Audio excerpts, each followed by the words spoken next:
1400 years ago, a man born here in Mecca in Saudi Arabia changed the course of world history. If you had to rate the top people in the history of the world as leaders, the name of Muhammad would be in the top 3. Here we have a man who began a mission. He gave light to the world. For 1.5 billion Muslims, he is the last and greatest of that long line of prophets who have brought the word of God to humanity. He was not just a spiritual genius, but he also had political gifts of a very high order. He laid the foundations for a religion, Islam, that after his death developed a culture and civilization that spread around the world and inspired some of the most beautiful architecture. But today, Islam is at the very heart of the conflict that defines our world, and Muhammad's name is associated with some of the most appalling acts of terrorism the world has ever seen. Osama bin Laden and others who have committed acts of jihad terrorism consistently invoke the Quran and Muhammad's example to justify what they're doing. Obedience to the one true God, Allah, and following the footsteps of the final prophet and messenger, Muhammad. Outside of the Islamic world, almost nothing is known about Muhammad, whereas for Muslims, he is the ultimate role model and his life is known in every detail. So who was he? What was his message? Why are so many people, Muslims and non-Muslims, divided over his legacy? In this groundbreaking series, I will explore the many complexities of his life story, about the revelations he is said to have received from God, about his many wives, about his relations with the Jews of Arabia, about his use of war and peace, and about the laws that he enacted when he set up his own state. I want to examine his life and times and understand how they still affect today's world, and whether they are a force for good or evil. I want to uncover the real Muhammad, the Prophet of Islam. Peace be upon him.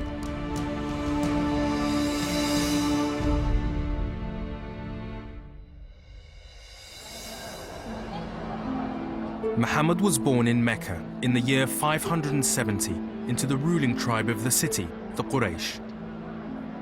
At the age of 40, according to Muslim tradition, he received a blinding revelation from God, the first of many that would go on to change not just his life, but the history of the world.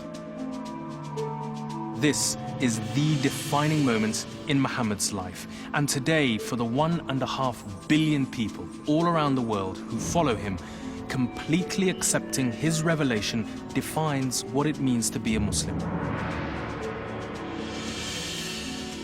Muhammad's revelations would become the sacred text of Islam, the Quran, literally the recitation. The orthodox Muslim position is that it is God himself who is the author of the Quran, and Muhammad was just the person to whom it was first revealed.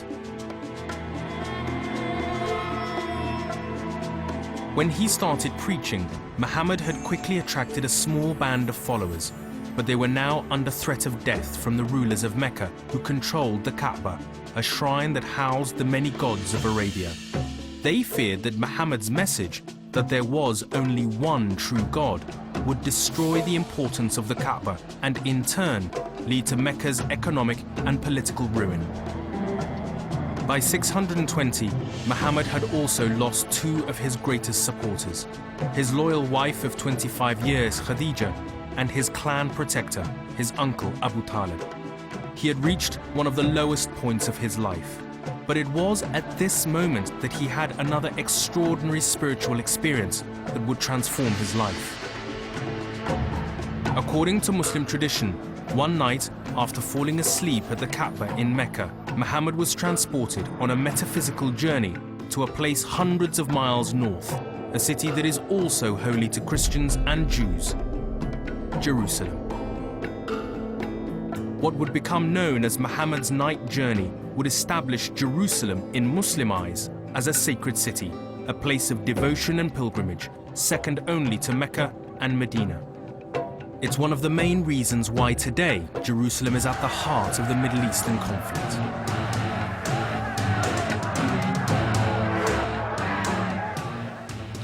The conflict between Israel and the Palestinians is a struggle between 2 peoples over the same piece of land. But why is it that this issue has become such a defining cause across the Muslim world? And why is it that the call for the liberation of Jerusalem, a city 800 miles from Muhammad's birthplace, has become such a rallying cry for so many Muslims? Jerusalem is very important to Muslims because it represents a part of our creed and faith. The first event was the night journey and ascension to heaven. When God sent Muhammad to his night journey from Mecca to Jerusalem and ascended him from Jerusalem to the heavens. According to Muslim tradition, Muhammad is awoken during the night by the angel Gabriel, who lifts him up onto a winged horse called Al-Buraq, and he is then miraculously transported across the desert to Jerusalem. And it's from this point that Muhammad begins one of the most powerful and extraordinary experiences of his life. He's taken on a journey where he meets all the past prophets, from Abraham to Moses and even Jesus, and he prays with all of the prophets. He's then offered water, wine, or milk to drink, and he chooses milk in order to signify the middle path he's trying to steer through life. And then a celestial ladder appears, and Muhammad begins a mystical ascent through the 7 heavens, where he is eventually taken to the heavenly throne itself and is spoken to by God himself.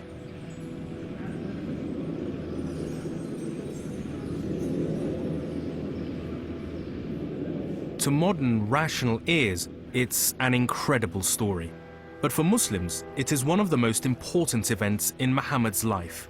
Whether it can be seen as a literal physical journey or a spiritual experience has divided believers and non-believers alike. This was a miracle, and the miracle is part of the faith. It does not have any scientific explanation, and it is against what is normal. We believe it because it is said in the Quran and in the honorable quotes of the Prophet. I really think deeply that it was a spiritual journey, and the meaning of it is, in fact, that he went to Jerusalem and then he went very close to the one God, the Creator.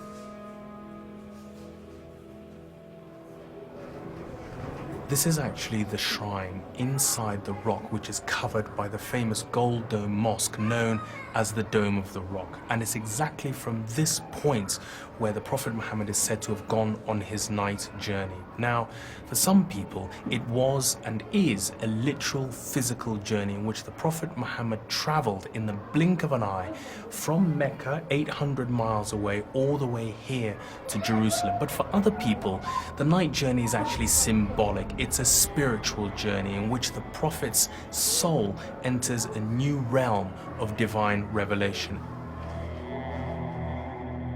It was highly important symbolically, because in this night journey, the Prophet Muhammad leads Moses, Abraham, Noah, Jesus, Jacob, all the prophets. He leads them in prayer, and God speaks with Muhammad. And in this discourse, God orders upon the Prophet and upon all the Muslims the single most important action that a Muslim has to perform, the 5 daily prayers.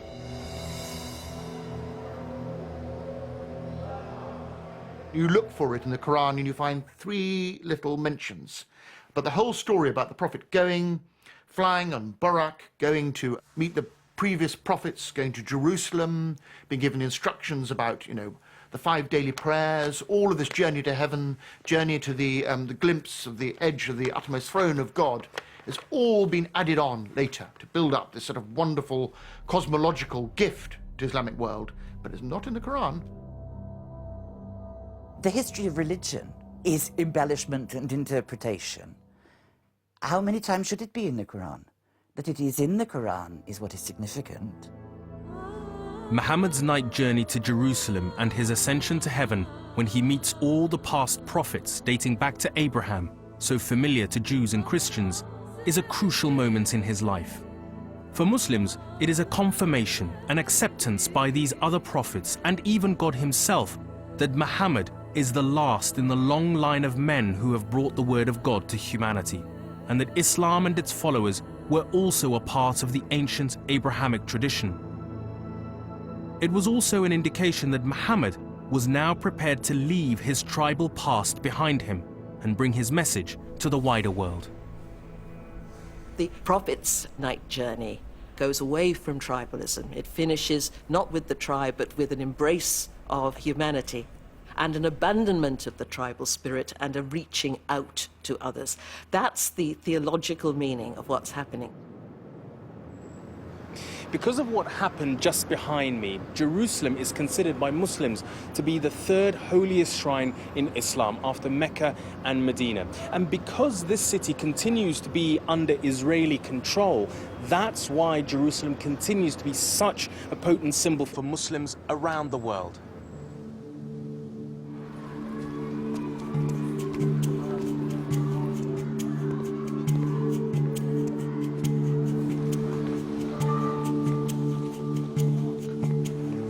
Muhammad's night journey was a seminal moment.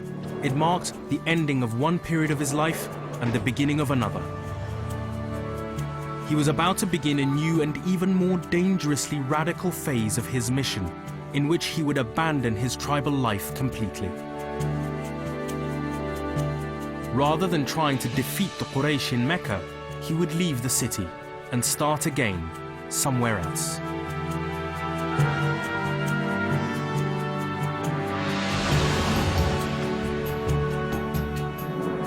One day, in a place here which used to be a small oasis, Muhammad met a group of men from the town of Yathrib, which is about 15 days camel ride to the north. The men told Muhammad about the warfare and the constant feuding that affected their community. Muhammad listened to them, and for his part, he told them about his mission, about the unity of God, about the importance of living a virtuous life, and of the rewards of heaven. Now, importantly, the men sat and were even excited by what Muhammad had to say. And this was important because it was completely different to the reaction that Muhammad was used to getting in Mecca. The meeting ended with the 6 men from Yathrib converting to Islam and agreeing to meet Muhammad once again. Conditions had now got so bad in Mecca for Muhammad, he felt that he had no choice but to get his followers to do the unthinkable, to abandon the city of their birth for Yathrib and an uncertain future in a place where they would live without any clan protection. The community in Yathrib was made up of a number of different tribes. Some of them were pagan, the Aus and Khazraj. Some of them were Jewish. There are 3 main Jewish tribes. And there was a lot of disagreement, in fact, in Yathrib between different communities about how they wanted to do things. There was sort of a lot of jostling for power and prestige, and they felt that they needed a mediator. And they had heard about Muhammad, who at that time was a preacher in Mecca, growing reputation in that part of the peninsula. And they perceived in him someone who could perhaps mediate in their disputes and be a sort of neutral arbiter and come and help them resolve the problems within Yathrib. It wasn't until the following year that an even bigger delegation came all the way from Yathrib seeking out another meeting with the Prophet Muhammad. And this time they held it under cover of darkness and in secret. And it led to a unity between the two, between the Prophet Muhammad and the community in Yathrib. I am of you and you are of me, Muhammad said. Now, this agreement, it's important to bear in mind, was something really new, something that was a radical departure, because it wasn't based on clan alliances, on family, or on tribal allegiances. It was based on something far more universal that went way beyond kinship. It is an act of extraordinary daring, audacity, and genius, in a sense. In Arabia at this time, it was absolutely unheard of to leave your tribe, your blood group, permanently and take up permanent residence with another. It was blasphemy. The sacred tribe was the absolute value in Arabia. And for him to leave it like that and create a new kind of community, an ummah, a community based on ideology rather than relationship, was unheard of.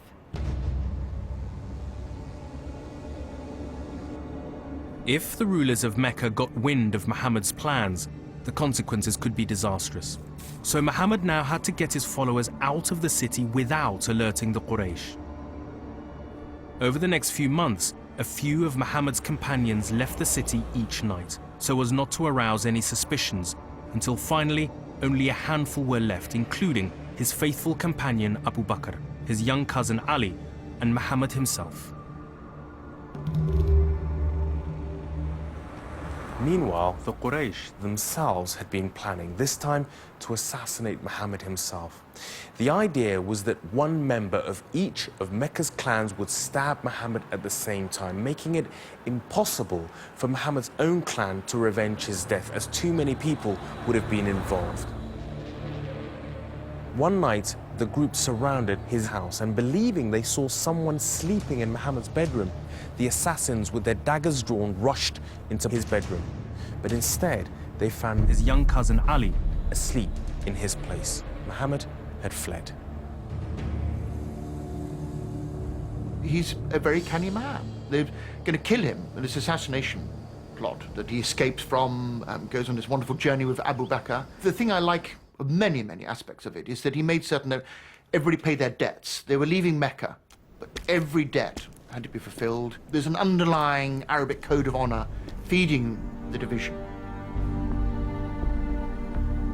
Along with Abu Bakr, Muhammad had slipped out of Mecca unnoticed. He was now en route to his new home in Yathrib. Even though Muhammad had fled, the Meccans were really determined to pursue him. And within hours, they were hot on his trail, and they chased him all the way through the punishing steep climb on the foothills of Mount Thawr. But by the time they reached the top, there was no Muhammad and there was none of his footprints. Eventually, the Meccans just had to give up and go all the way back down to Mecca. But all this while, unknown to them, Muhammad and his companion Abu Bakr had been hiding in a cave at the top of Mount Thawr. And when the coast was clear, they just simply continued on their journey towards Yathrib.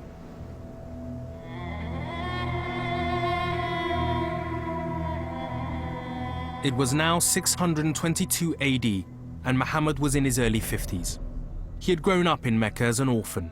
He had experienced some of the wider world with his uncle on many caravan trading trips. He had been married and had a family. He had received a series of divine revelations, but had been rejected by his own tribe. For over 10 years, he and his small band of about 200 followers had suffered extreme humiliation and persecution. Finally, with people plotting to assassinate him, he had fled his home to a place completely unknown to him. This event became known as the Hijra, literally a cutting off from the past. There was now no way back for Muhammad and his new movement.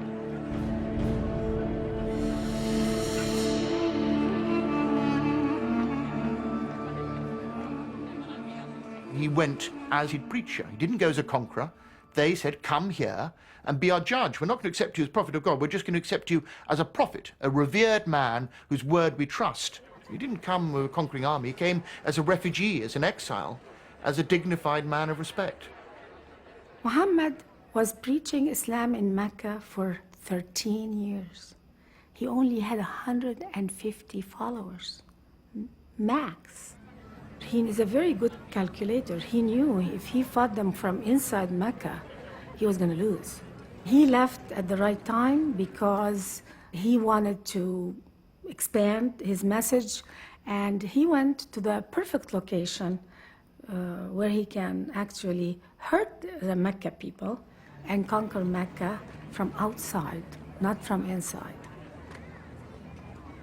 The Hijra, or migration from Mecca to Yathrib, is the turning point, if you like, in Muhammad's life. The Hijra is so important in Muhammad's life and the history of Islam itself that the year in which it took place is the starting point for the traditional Islamic calendar. All Islamic religious festivals and events are still fixed using this calendar, dating back to the moment Muhammad left Mecca in 622 AD. I think it's of great theological significance that this marks the beginning of the Muslim era. The Muslim era does not begin, as the Christian era, with the birth of the Prophet, but with the date of the Hijrah. This break with the tribal spirit is being undertaken. When Muhammad and his followers first came here, what they found was nothing like the city of Mecca that they had left. Yathrib, as it was then known, was basically a large oasis, a series of villages, each village dominated by a different tribe. It was a situation that inevitably led to intense rivalries and conflict. Yathrib would later have its name changed in honor of Muhammad. It became known as Madinat al-Nabi, the city of the Prophet, or Medina for short.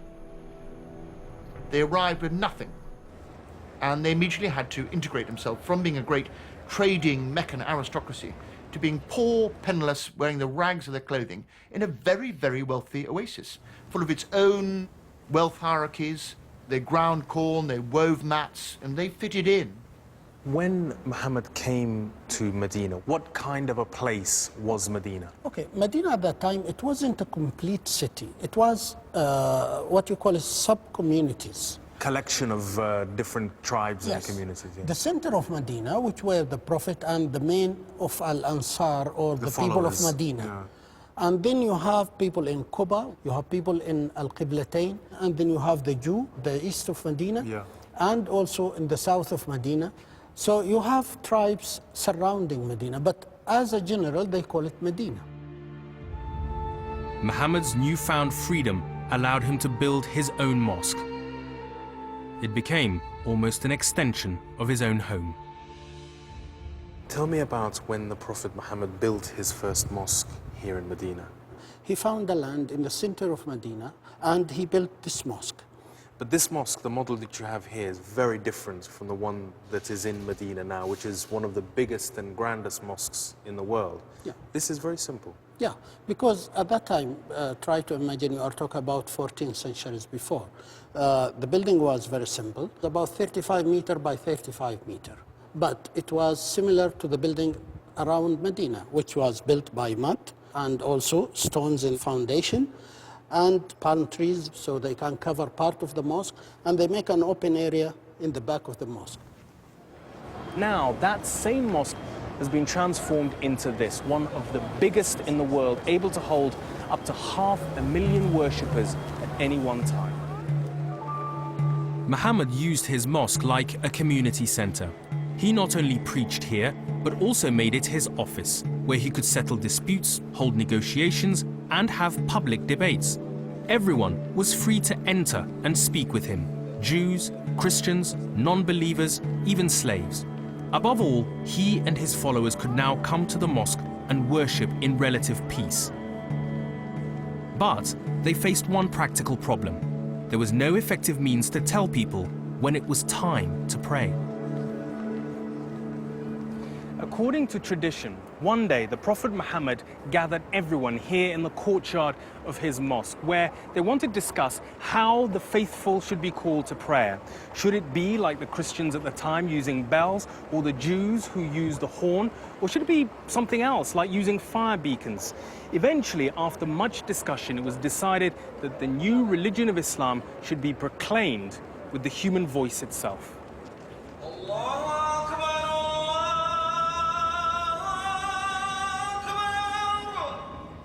The man Muhammad picked as the first person to announce the call for prayers was a very symbolic choice. Bilal, a freed African slave who had endured the most brutal persecution in Mecca.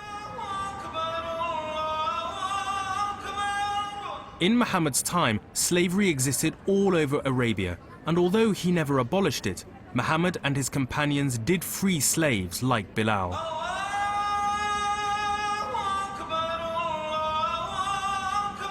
Every day, Bilal would climb to the rooftop of the mosque, and in a loud voice, he would call the faithful to prayer.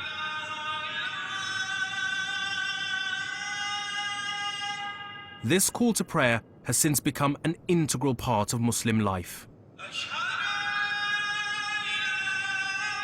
Although the words used are the same the world over, each call has a distinctive sound, characteristic to its place.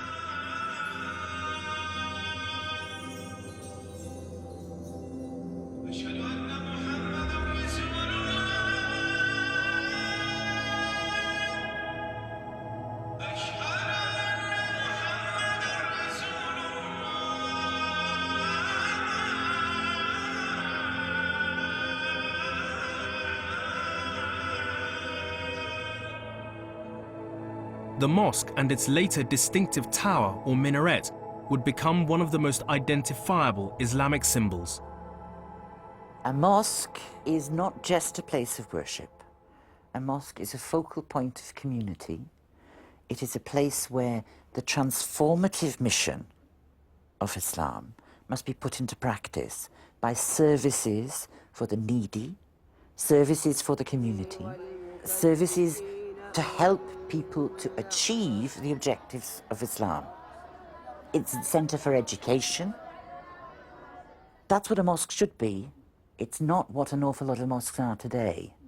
And the other thing is that mosques have to be welcoming, open places, not just for Muslims, because the transformative mission, the social objectives of Islam don't belong just to Muslims, they are for everybody. But Muhammad was now not only the prophet of a new religion, he was also effectively the political leader of the community here in Medina. And he fused these two roles right here in the courtyard of his mosque where he spent most of his days. Now, as his role grew, Muhammad decided that what he really needed was an agreement that would not only formalize his role in Medina, but also his relationship with the various tribes. It became known as the Constitution of Medina and is thought to be one of the earliest written constitutions anywhere in the world. This was the first attempt in Arabia to form a state based not on tribal ties, but mutual interest. To do it, Muhammad had to win over the trust of both the pagan and Jewish tribes and make them work with each other and with his newly arrived Muslim community.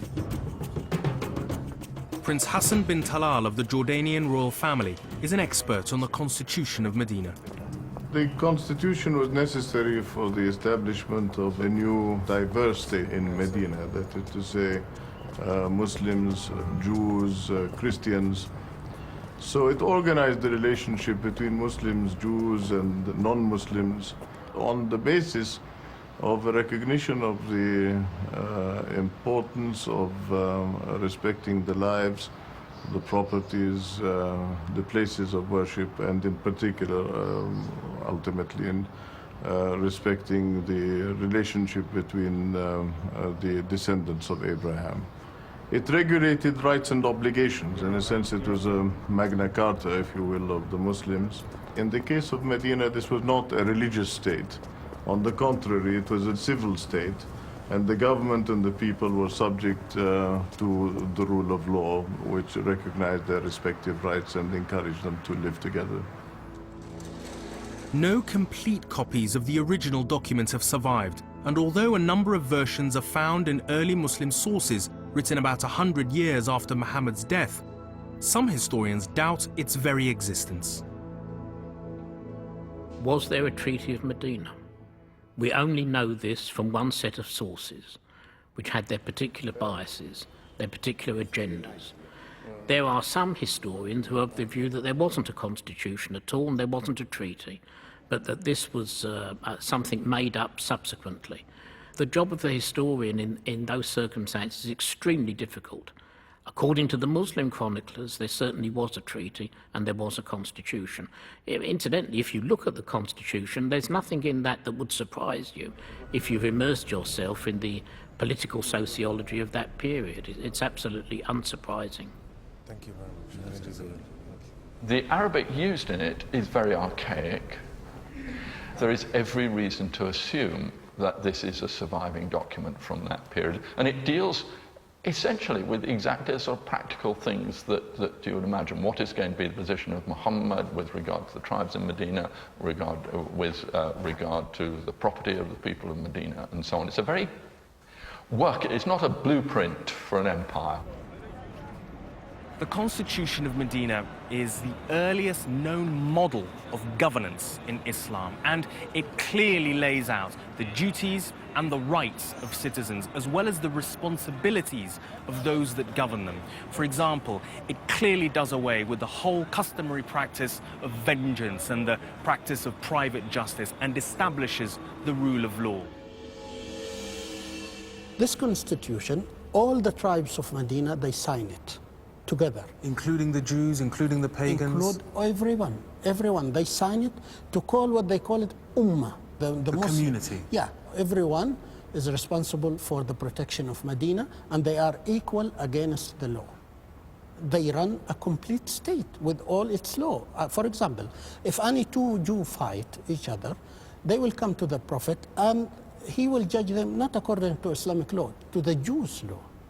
There is a complete court. Everything is there as a state. Right. So he built what you call it a complete civilized state in Arabia.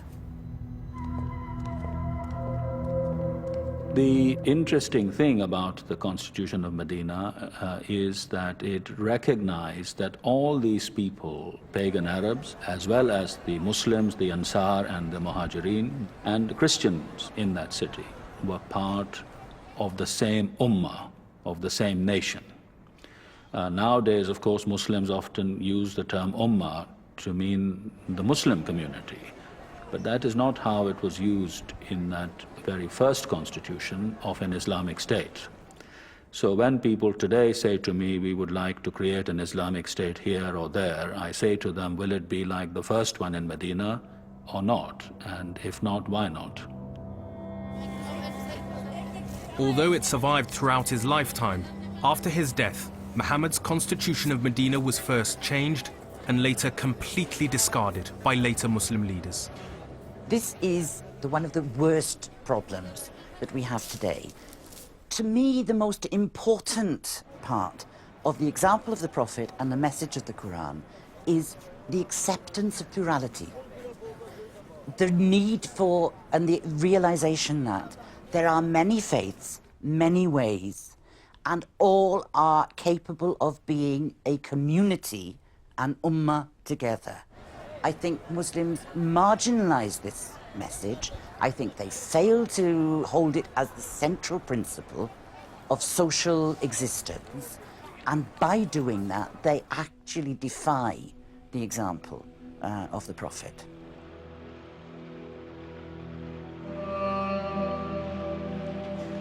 Muhammad and his followers had arrived in Medina penniless, and although they were now free of the daily persecution they had faced in Mecca, their enemies still sought to destroy them. In tribal Arabia, vengeance was a very powerful motive.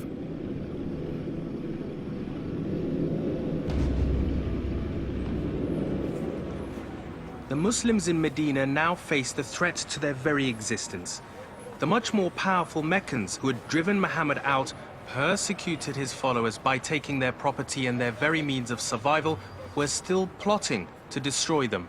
Muhammad had to find a way over their enmity and fast. Then, according to Muslim tradition, Muhammad received a series of revelations urging him and his followers to fight back against those who had expelled them from their homes. The exact interpretation of these verses has remained highly controversial ever since. Some have seen them as the validation for a just war, the occasional necessity to fight in self-defense, whereas others have seen them as a justification for the killing of anyone who doesn't accept Muhammad's message. The revelation that is in the Quran in chapter 2, verse 191, and again at 218, that persecution is worse than slaughter. So in other words, if the Quraysh are persecuting you, it's all right for you to slaughter them, which leads to a kind of an elasticity of Islamic morality without any absolute other than what is good for Islam is good, and any kind of moral principle otherwise can be set aside. And so that, as the basis of warfare, and also Muhammad's oft-repeated dictum, war is deceit, which is found in numerous hadith, it's unfortunately lays the groundwork for a culture that is often quite martial and belligerent toward its neighbors and others. The permission is only this in the Quran. You are under oppression, the people are attacking you, you have the right to resist. So this is why from the mainstream classical legal Islamic tradition, it's the defensive, what we call the defensive jihad, which is you are oppressed, you can resist this oppression in the name of your rights. So all the people and some of the Muslim groups who are using this verse to say we can kill and this is a carte blanche for war are wrong. This is not what is said in the verse. The verse is they are attacking you. You have the right to resist, because at the end of the day it's a question of survival.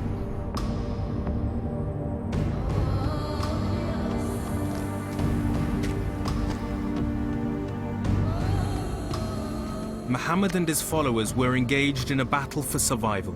He saw these revelations as justification to attack the Quraysh where it hurt most, their caravan trade with the outside world. During March 624, the Prophet heard about an exceptionally large Quraysh caravan returning from Syria back to Mecca. He decided to capture the caravan in the desert. For their part, the Quraysh had anticipated Muhammad might do this and so diverted the caravan away from Medina and instead sent an army to intercept him. The two sides met here at a remote watering hole in the desert called Badr. The two forces, the force coming from Mecca and Muhammad's force coming from Medina, meet up at the well of Badr. And there is a confrontation that probably only lasts a few hours between certainly less than 1,000 people, probably 300 or 400 on Muhammad's side, possibly up to 900 on the Meccan side. We're always told that the Meccans are more numerous than the Muslims, but we've no real method of knowing whether that's a historical reality or not. What was actually happening in the battle between Mecca and Medina, in a sense, the Prophet in exile at Medina, was an ideological battle. We think, we don't know for certain because it didn't happen, we suspect that if the Meccans had won, they would have exterminated the heretics as they saw them, the Muslims, because they were too much of a threat. The Meccans were defeated, and the threat to Medina was temporarily lifted. Round one in this struggle for dominance between Mecca and Medina went to Muhammad. By modern standards, this was hardly a battle, more a skirmish. But its significance was massive. It was the first time that Muhammad and his followers had gone to war in the name of God, and they were jubilant at this extraordinary victory over the Quraysh. Muhammad's reputation throughout Arabia was hugely improved. But for the Quraysh, this spelt shame, which could not be forgotten or forgiven. This humiliation would have to be avenged. It meant that Muhammad's prestige in Medina, where he just recently arrived, of course, shot up. And also the booty was extremely useful for rewarding his followers in Medina, having gifts to give and so on, made his position much, much stronger.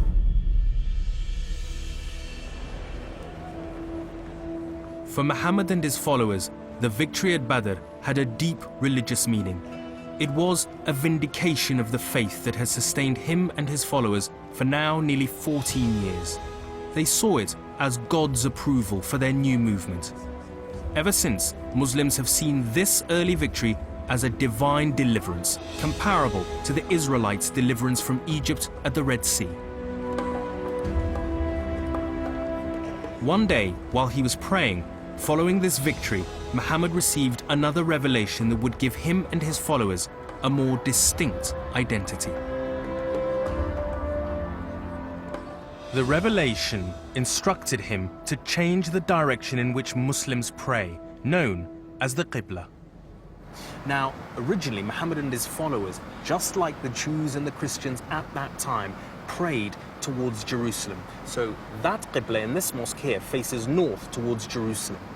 But then, according to tradition, Muhammad turned the whole congregation around and made them pray in that direction, towards the Qibla facing Mecca. And for that reason, this mosque is known as the Mosque of the Two Qiblas. Now, this seemingly simple change was actually really quite profound because it marked, first of all, the emergence of a new and proud identity, that of the Muslims, which was different in how they prayed towards the Jews and the Christians.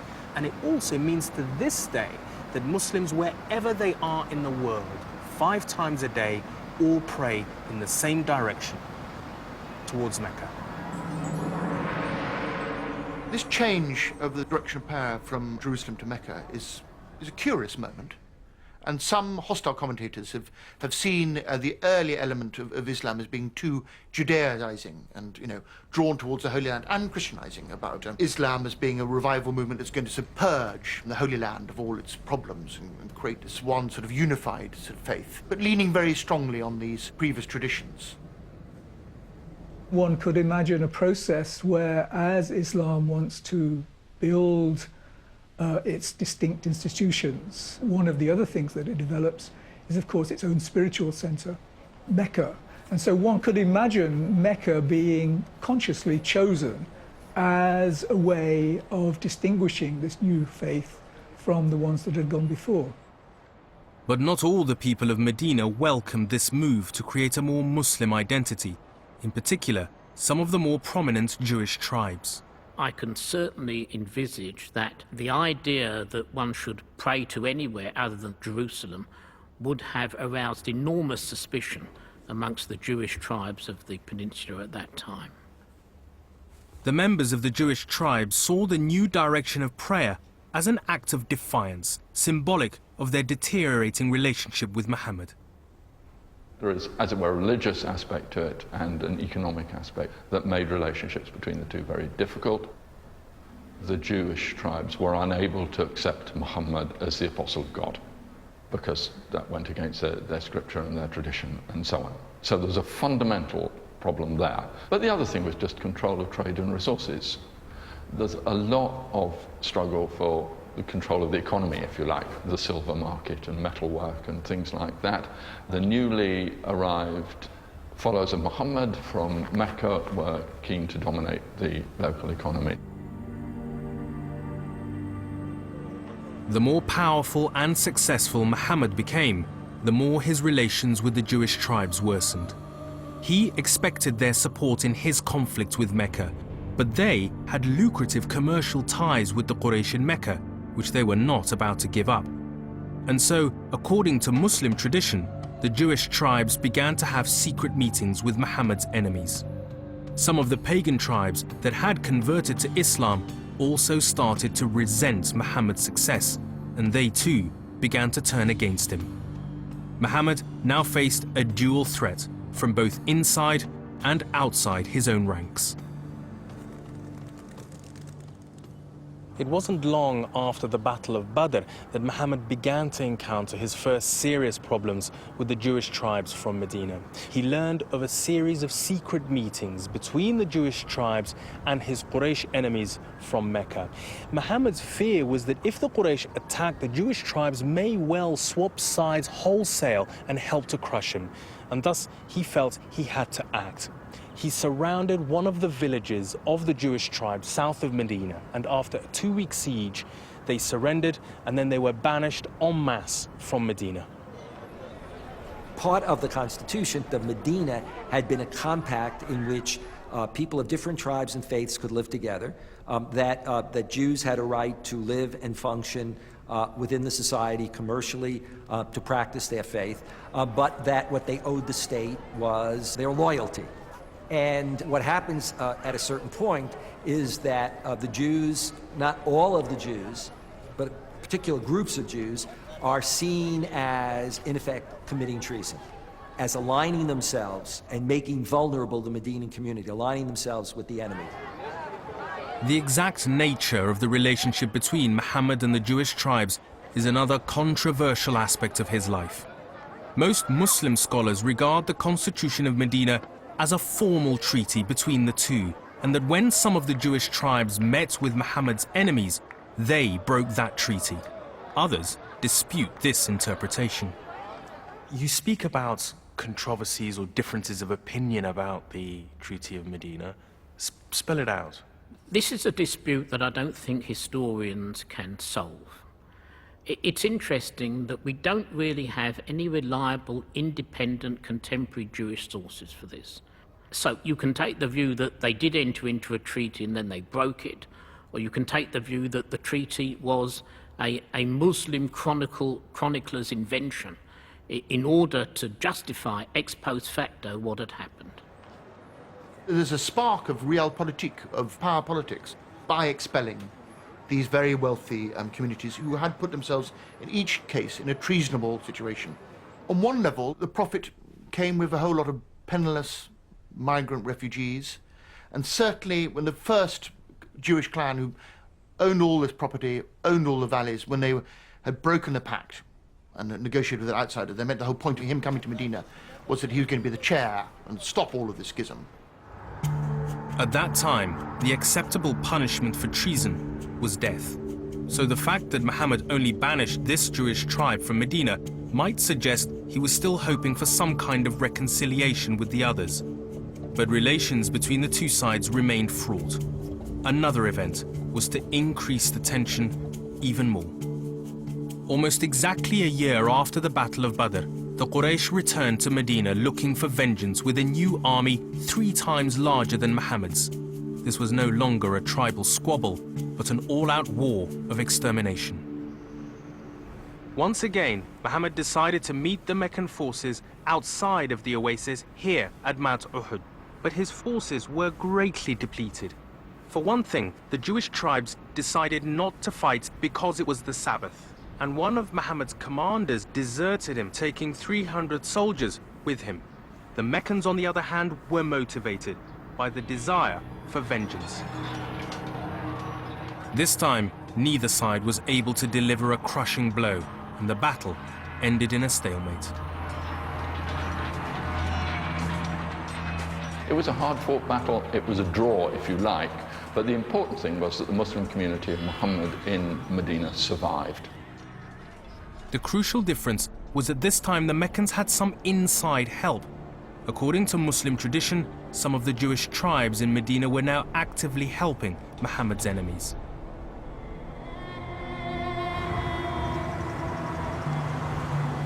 The third and final battle took place in 627 AD, 5 years after Muhammad had moved to Medina, when the Quraysh returned with a massive army of 10,000 warriors. Muhammad could only muster a force of 3,000, and so this time there was no question of him facing the Quraysh in open battle. So he decided to fortify Medina against a siege. Medina was relatively easy to defend because it's surrounded by volcanic hills. But its most vulnerable point was to the north. And so Muhammad adopted a very simple tactic. He dug a huge trench, and its effects on the Quraysh advance was dramatic. This area of present-day modern Medina is where the so-called Battle of the Trench took place. Over there was the Meccan army, and over there was the Muslim army, and the trench dividing the two forces. The Meccan army was said to be so large that it covered an area as far as the eye could see, but thus began what must have been an incredibly strange standoff. The Meccan army was absolutely unable to do anything. They didn't have any siege equipment in which to get over this trench that Muhammad and his forces had built. For his part, Muhammad was quite prepared to sit and wait and allow the Meccans to get frustrated and leave. Digging a trench meant that the horses of the Meccans couldn't enter the city. And it's been taken by Muslims through the centuries as a sign of Muhammad's astuteness in ordering and commanding this different sort of defense, which caught the Meccans off guard. It meant that the strategies or the tactics that they were pursuing didn't work. According to Muslim tradition, after 2 weeks, the Meccan supplies were starting to run out. So they asked their new secret ally, one of the Jewish tribes, the Banu Qurayza, to attack the Muslim forces from within the city. Whereas before Jewish tribes had only traded with Muhammad's enemies or refused to take up arms in support of Muhammad, this time they were now on the verge of actually attacking him. The Qurayza were inside Medina with Muhammad and the Muslims, and they had an accord with Muhammad and the Muslims. But after they had seen what had happened to the other two Jewish tribes of Medina, the Nadir and the Kainuka, they, understandably, I think, reached out to the Quraysh and offered to make an accord with them against Muhammad. So you have these people, part of the alliance of Medina, siding with the most bitter enemy to finish off the Muslim community. That was high treason because the Muslims, as the Quran tells us, were shaken to the foundation and thinking that it is khalas, the end is nigh. Muslim scholars claim that at the very least, the Banu Qurayza betrayed Muhammad by negotiating with the Quraysh and being on the brink of attacking the Muslim forces, even though the Quraysh and their allies withdrew before this attack could take place. That's the traditional explanation. He was betrayed. There is, by the way, no record of any actual attack of the Jews against the Prophet or anything like that. Now, during this siege, the Qurayza lent weapons to the Prophet. On the other hand, they probably also traded with the besiegers because they were traders. I think the Banu Qurayza probably did side with the Quraysh. I think this would have been a natural thing for them to have done. Jews are always looking for allies. In the diaspora, a cornerstone of Jewish political theory has been you meet and make friends with everyone that you can meet and make friends with. And I think this would have been absolutely natural for them to have done this. If this plot had succeeded, the Quraysh would have been able to enter Medina, they would have slaughtered Muhammad and all of his followers, and his attempts to start this new religion would have come to a halt. His reaction to this latest act of treachery would lead to one of the most controversial incidents in his entire life. Muhammad ordered his army to surround the village of the Jewish tribe. They held out for 25 days before surrendering. He now faced a dilemma. If he allowed them to go free, they could join the Quraysh in Mecca and help them to crush him. Rather than make the decision himself, Muhammad agreed that an independent arbiter be appointed. He allowed the Jewish tribal leaders to choose a respected local leader to arbitrate and pronounce judgment. It was the third time he was meeting some of the people and say, I'm going now to ask someone to judge you. Are you happy with this? And he asked Sa'd ibn Mu'adh to come and to decide. He decided that the man should be killed. And before this, the Prophet said, I'm not going to judge, I'm going to ask someone. The point is for us here is to acknowledge two things. First, it happened that men were killed, but in a situation where he spared the life of the people 2 times before, and this was the last time, and say, this is enough, because you are continuing, even though we are sparing your life, to attack us in a way which was betraying us. He said all the fighters amongst Banu Qurayza should be put to the sword, and the women and children should be taken as captives. This is what happened. They were executed. This is the first Holocaust against the Jews. How can a prophet order a massacre of 800 men? Even if they tried to kill him, he could have banished them or he could have moved.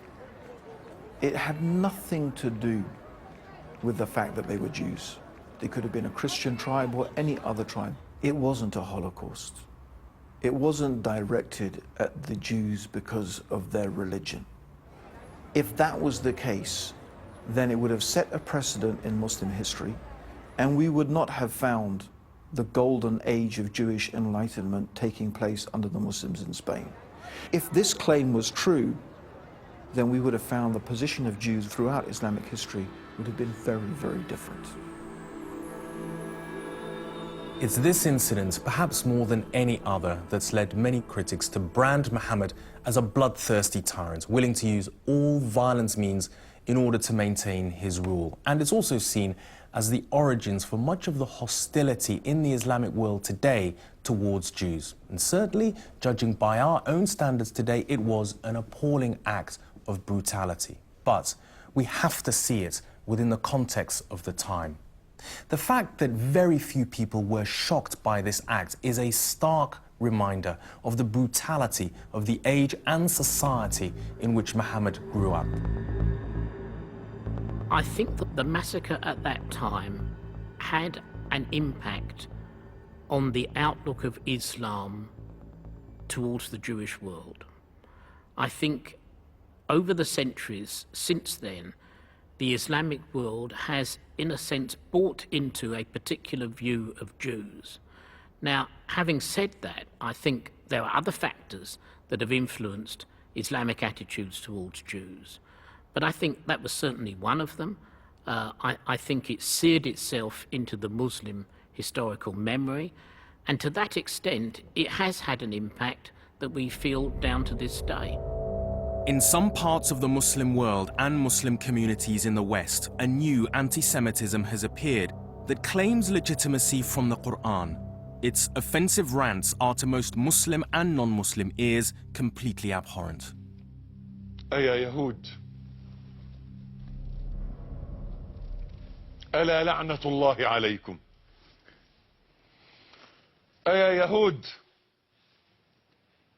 اللهم أنزل عليهم سخطك ورجزك وعذابك. All the people who are confusing some of the historical events with taking a position against the Jews only because they are Jews are not respecting the Islamic tradition. This is unacceptable, this is racism, this is anti-Semitism, this is against our religion. We can't at the same time say, hum min ahl al-kitab, that they are people of the book and they are following the monotheistic tradition, and at the same time have racist statements just targeting the Jews, while the Prophet, when he arrived in Medina, and this is something which is very important for us, when he started this Islamic society with the rules, he spoke about al-Ummah al-Islamiyya, the community, and he said, hum min ummatina, they are members of our Ummah. Who? The Jews and the Christians. So how come he's saying this, and now we come with these statements that are completely unacceptable from an Islamic viewpoint, and we are confusing what a state, a government can do, for example in the Middle East, with what the Jews are. The Jews are our brothers and sisters in faith and humanity. The legacy of Muhammad's treatment of the Jewish tribes in Medina is still with us today, but at the time it saw him emerge as the leader of a powerful new movement in Arabia that was gaining in confidence. But would this be his only legacy? He was now in his late 50s and for most of his life had had to face brutal persecution. He'd been forced out of his hometown and was engaged in almost continual bloody conflict. In particular, Muhammad had to resolve this struggle for supremacy with the Meccans. Would that end in yet more violence, or could he find a safer future for his followers? In essence, would Muhammad be remembered as a leader and warrior who conquered Arabia, or as a prophet with a wider message for the entire world? In the next and final part, Muhammad faces his enemies one more time and wins, but through peace. And he outlines his legacy in a final sermon in Mecca. The Prophet's final sermon sets the agenda for modern, contemporary Muslim society. It shows where we failed, and it shows where we have to try to get to. It sums up the transformative mission that was the life of the Prophet.